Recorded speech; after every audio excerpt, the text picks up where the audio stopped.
question. I genuinely would love to know, because your perspective as a United and City fan. Why haven't Arsenal won the league this season? Because Liverpool are better. Yeah, well, that's obvious, right? But why? Yeah. Why are they better? Why Did my mic are alright Arsenal then? not? Why right? Do you see what I'm trying to get at? Like, why have we not? But I think it's obvious. Again, for me, there's a few factors in this. When we look at Arsenal, Arteta got wrong in the summer with spending the budget should have been higher anyway. That's one. Two, with what the budget was, you should have bought another goal scorer, whether it's a wide player or that was a mistake. You have then had, I think, too much of a conservative approach. And then you had games where I think some of the red cards were harsh, some of the red cards were deserved. Then you dropped additional points and you weren't playing well enough. You then get to January where you get the chance to rectify the summer's mistakes. You don't do it. You then get injuries where I'm not necessarily going to blame the manager for the injuries, all of them. I think the Saka one, he looked hurt for 18 months and you should have brought somebody in. So they're like 5-6 reasons. And some will say they're excuses, but I'm holding the club accountable for them. So if you want to say that's an excuse, then fair enough. Maybe people just want hurty words. They're shit. Is that okay for you, toaster people at the back? And then the other side, Liverpool have shocked a lot of people. They're very good, but Liverpool shocked everyone because people don't understand how football clubs are run. They assume that manager leaves, club goes backwards. Because typically in history, when a great manager is left, the next Liverpool did a good job with Paisley and taking over from Shankly and everything else. But a lot of great clubs, a lot of great teams, they lose that manager and a few of the players, and it all falls down, and they maybe never get back to that level again. And I just think everybody assumed that would be Liverpool. I remember in the summer suggesting they could challenge, and it was laughed at. So I think there's almost like an underestimating of Liverpool. They've been amazing, coupled with those 5 or 6 mistakes that Arsenal made. Yeah. No, 100%, man. But like with Arsenal, it's all about accountability, man. Like I just feel that like this summer, that transfer window was poor. Yeah, it was poor, and I've seen Arsenal fans gassing it up online. Yeah, no accountability. You know, sending offs, always blaming referee, always blaming other people. No accountability. January, where's the transfers? Yeah, it's poor, mate. You know what I mean? That whole club needs a mentality shift. Yeah, there's a reason why they've not won anything in the last 5 years, mate. Yeah, they spent so much money. It's shocking. It really, really is. And at the end of the day, like I say, who'd you put it down to as to Arsenal not winning the league this season, LB? I put that to Arteta. Because I think he picked the players in the summer. I think he picked Calafiori and I think he picked Marino. Both poor signings. I think he takes a big percentage, but I've got to keep the same energy as what I said for Sir Alex earlier. I can't. The club, there should be someone at the club, maybe like Berta, that says, "No, you mug. We need better up front. We're not spending it on another defender and a midfielder." Yeah, so I agree. And maybe that's why that Edu's left. And that's what, exactly. And that's where I think the accountability side comes in, because I think maybe they're learning. Exactly, and I think Arteta has made a mistake. You're spot on, but then maybe it's the way I operate in my own life. I then look at, well, who the fuck let him make that decision? Because the people forget what fans think. Because we're not there in training every day. We're not watching it. We can't do the due diligence that the sporting director, that Edu should have been doing. Edu should never have allowed him to have made that. Now we know what we know. Edu shouldn't have allowed him to make that decision. Maybe he tried, though. Maybe that's the question about Arteta. There's always been a question about, does he have too much authority at the football club? Great point. Maybe he does. I think we'll find out this summer, man. But listen, if Arsenal sign the players... At the end of the day, right, next year has to be the last year. It has to be. I mean, it should be this year anyway. You know what I mean? In my opinion, it should be this year. But next year has to be like the last year. If they don't win anything this year, obviously Champions League, they're highly unlikely going to win that. They've never won it in their life. And they don't win anything next year, and I still see Arsenal fans backing the manager, I just think that they're not serious anymore. I always say this is Arsenal Football Club, one of the biggest clubs in the world. No other club in world football at that level would operate like Arsenal do. So let's see if they do anything next year, man. I don't think they will. I don't think you'll win anything next year. I think you'll sign players this summer, and I don't think you'll win anything next year. And I think we'll be having the same conversation next year, because that's what's happened this year. The amount of Arsenal fans at the beginning of the season saying, if this is the season we don't win anything, Arteta's got to go. And now people are realising that they ain't going to win anything. I'm seeing Arsenal fans change their perspective on that. Moved again. Moved the goalpost. Yeah, the goalposts always get moved. But listen, it's their football club. If they don't want to win anything and they're happy with it, listen, I understand that completely. I'll just say this as well. United, by the way, in the last 2 years have been absolutely horrific and have still managed to win 2 trophies. Facts. This is very true. Josh Lewis here says Terry pulling all the excuses out for Arsenal. What excuses? I've criticised Arteta's poor decision making, slagged off the board's lack of authority and ability to rectify, criticised poor signings, stated that their attack isn't good enough. That's why they needed new ones. I'm going to be honest with you, Josh. You might be bantering, but anyone that reads that of me saying that as an excuse is just a low IQ individual, because that is not excuses. That is harsh criticism. What you're not hearing is they're effing this, they're effing that, and me using pejoratives.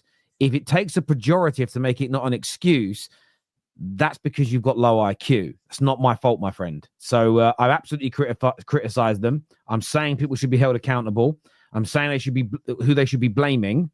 Equally, if you see that as an excuse, then I'd love to know. I'd love to hear more from you, Josh, because I'd be very intrigued to see it. You know what as well? What's funny is when I come on shows with you two, is I get kind of, I would say 50% of the Arsenal fan base that agree with me and 50% that hate my guts. What's quite good is the majority of the fan base hate your two guts at Arsenal. So it's quite nice. I think they're great. You know what I mean? Because they're intolerant to other people's views, Dan. That's the thing. And they don't like being called out on it. Yeah. All we're doing is simply saying is Arsenal are factually, 5 years now without a trophy? Yeah. Factually. Arsenal have spent £750 million factually, and they're going to go another season without winning anything. They don't like it. They don't like it. It's got to be called out. And Josh here said it was all banter. Like I said right at the start, you might be bantering, but there are people legitimately, some of the DMs I get, I can't believe you made excuses for Arsenal at the weekend. And I'm like, oh, I'm sorry.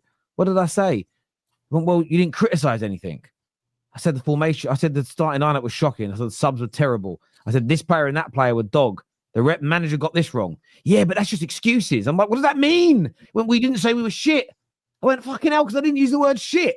Honestly, I do worry about. That's why I call them toaster people. I wouldn't trust somebody like that with a toaster. It's worrying. But big up yourself, Josh, if you were bantering, mate. All what commentators are saying about Barada is what they read in the media. Do you know what I would say as well, OB, right? Is, again, what you'll see with Berta, sorry, not Barada. What you'll see with Berta is people are now look for all the mistakes he made and go, that's why he's not good enough. And again, that's low IQ analysis for me, because the study's been done that clubs make around about 50 to 55% success. Well-run clubs, 50 to 55% of their signings are deemed successful, which means you could apply that low IQ analysis on any manager or any sporting director ever, and you could find a percentage of bad signings and therefore go, they're awful. But if that percentage of bad signings is universal across well-run clubs, it doesn't make it an anomaly or a bad point. It's just part and parcel of what goes on.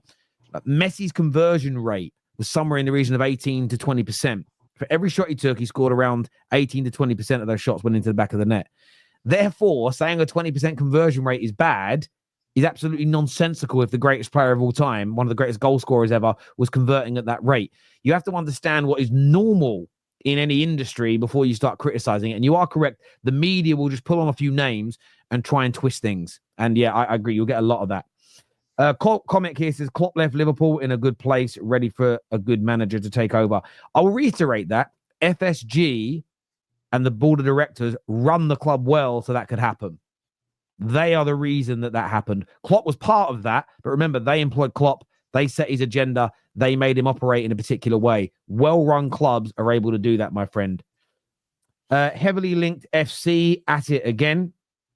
Well, they are going to be heavily linked. I will say this as well. I know you guys, Arsenal fans, hate the PR thing, but can I ask you a question, LB? You know when you guys are winning everything, were you linked to new players? Well, we were. Yeah, we were linked with new players, yeah. Oh, there we go. This is what I would say to Arsenal fans. I think it's all PR. Some PR, yes. Whether you win or lose, you're always linked to players. It just happens. So I just would drop that one. I don't. Arsenal do get linked with a lot more players than everybody else. Like you know that Ollie Watkins thing in January was pretty funny. You know what I mean? But that was real though. They went. Subamendi. Oh, they signed Subamendi in the summer. That was another one. Like, why don't they just? I got an idea. Yeah, why don't they just actually sign a player in January? I understand.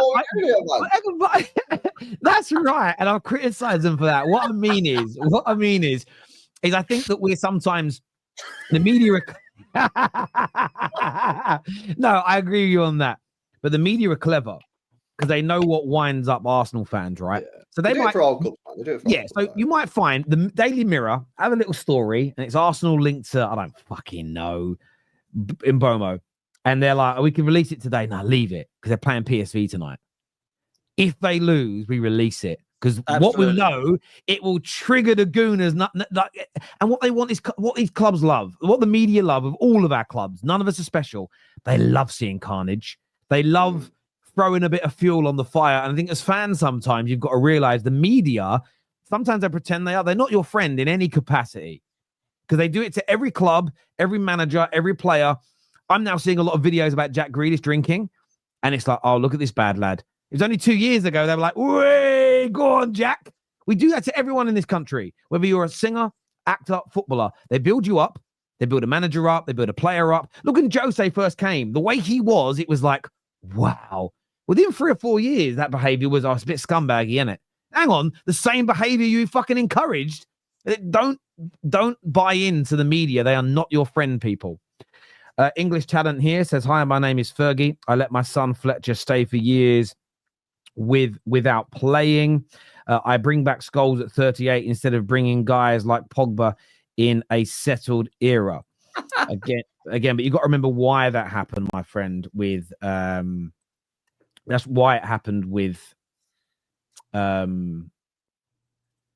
am I speaking about here? Why it happened with Pogba. The reason why it didn't move forward is because of the situation with Mino Raiola, and Fergie didn't deal with him. I agree that, and I personally would have liked him to have stayed, but Fergie made a lot of those decisions in his time at the club, and Scholes was a genius decision that year. By the way, it was a genius decision. It was. But equally, it was his hands were sort of tied because there wasn't the money at that point. So again, he could have quit and he could have walked away and everything else. But you know, he did what he did. It's as simple as that for me. I'm not overly pressed by it, but some people seemingly are. Potts, did you see? Is that the kid you guys got rid of? Mika Barrett. Yeah, I saw tweets about him. He's got his 3 hat-tricks in 5 games. Yeah, 10 goals in 7. And we need a striker, and we let him go. It's crazy, really. And Chido Obi-Martin looked all right, actually, from United, to be fair. So he could be playing right now, but, you know, we don't need a striker. It's all good. We've got Marino. I quite liked him. I quite liked how he looked when he sort of built up a little confidence. I mean, could have scored. I'm not going to ever go in hard on a 17-year-old and ridicule them, but you can see his confidence going throughout the game. And for me, it's sort of, I looked at it a little bit like, I sort of looked at it and thought to myself, yeah, there's very little defense of Rasmus Højlund, because this kid created 2 chances for himself just by running through and bullying and, you know, and everything else. But yeah, it is, I suppose it is what it is. It is what it is. But would you buy Højlund, Potsy? Fucking hell. That's the worst of the signings at United, isn't it? I mean, come on. That is absolutely horrendous. Would you have him over Havertz on that? Nah, I'd have Kai all day long, mate. And would you have Xerxes over Havertz? Nah, I don't think either of those look anywhere near good enough to me personally. Havertz is the best out of all 3 of them. Yeah, it's bad, isn't it? That's how bad it is. It is bad. I mean, I haven't seen Xerxes and Højlund get, 15 goals in the Prem that he got last year. You know, for everyone slating him, and I'm one of them, he did score goals for us last year, Havertz, and this year, to be fair to him. But yeah, I ain't having them 2, man. They're terrible. We need to go to the next level. Man United are just sorry. Would Seth goal be the next level for you though? No. I don't think he's at. I won't say no because I ain't seen enough of him. To be fair, LB, I ain't seen enough of him. But what I have seen the glimpses of it don't look like it. It needs to be an Isak or Gyökeres for me. And that's me. A lot of people will shout. I heard yesterday that we were looking at Jonathan David coming in on a free transfer. If that's the sort of level that we're looking at, I'm interested in that. But if we're looking at, I mean, Sesko, I'm not going to say it's a shocking signing because I haven't seen him yet, right? I'm going to give him a chance. But I don't think that excites me to take me to the next level. I don't think that is an absolute massive upgrade on Kai Havertz. It's like, yeah, wow, Kai Havertz, don't get near it now. I think that he's probably potentially on a par with Havertz, if not got a high ceiling because of his age. That's pretty much where I'm at with it. But with the other 2, Isak and Gyökeres, there, boom. You know what I mean? Yeah. So let's see. English Talent here says Scholes played 700 minutes in 2013. By the way, what genius? Well, that was predominantly because he got a knee injury in the second half of the season, but he also played over 900 minutes that season. So you're wrong, But equally, Fergie shouldn't sign anyone in case they get an injury. Yeah.